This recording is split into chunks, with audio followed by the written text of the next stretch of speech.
My name is Don K. Preston. I am the president of Preterist Research Institute of Ardmore, Oklahoma. We are looking at the resurrection of 1 Corinthians 15 as it is directly parallel to Romans chapter 8. Now, based on Romans chapter 8, I am developing the theme of martyr vindication and resurrection, because Paul said, I reckon that the suffering of this present time is not worthy to be compared with the glory that is about to be revealed in us. They were being persecuted right then, right there, for their faith in Jesus Christ. But that suffering, that martyrdom, was going to be vindicated. They were going to be given relief at the time of the redemption of the body, i.e., the resurrection.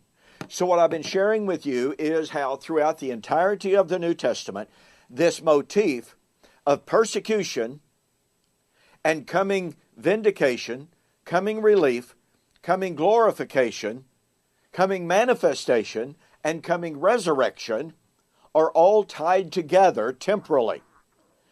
Invariably, the coming vindication and the coming of the day of the Lord for the resurrection is posited as coming very, very soon.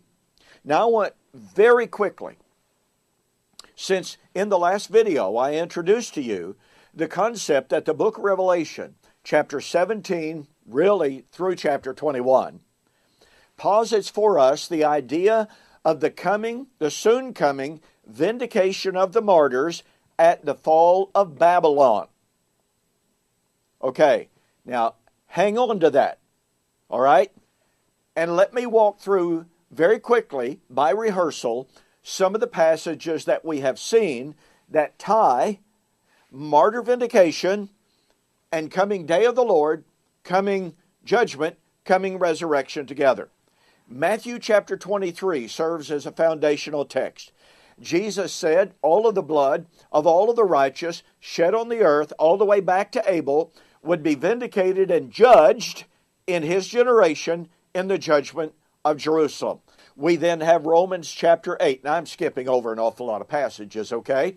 But we have Romans 8. The suffering of this present time, not worthy to be compared with the glory, about to be revealed in us. When? At the resurrection. 2 Corinthians chapter 4. This present suffering that Paul talked about, even though it is but for a moment, works in us a far more exceeding and eternal weight of glory. What is that glory? The resurrection. 2 Thessalonians chapter 1. To you who are being tribulated, pressured, relief when the Lord Jesus is revealed from heaven. Suffering and martyrdom, relief at the parousia of Christ. James. Be patient, therefore, brethren, until the coming of the Lord. The coming of the Lord has drawn near. 1 Peter. They had been begotten again unto a living hope that was incorruptible, undefilable, that could not fade away. That's the resurrection of 1 Corinthians 15. And then he says, but if need be, you are in heaviness and trials for a little while, until the revelation of the Lord Jesus Christ, who was, by the way, ready to be revealed. So once again, suffering, martyrdom, promise of resurrection. Well, Revelation chapter 7 depicts for us, and very quickly, Matthew 23, martyr vindication at the judgment of Jerusalem. Revelation 17, I saw this great harlot, we'll have more to say about that, holding a cup full of abominations and sin, full of the blood of the martyrs. Now these martyrs are under the altar saying, how long, O Lord, holy and true, do you not avenge us on those who dwell on the earth?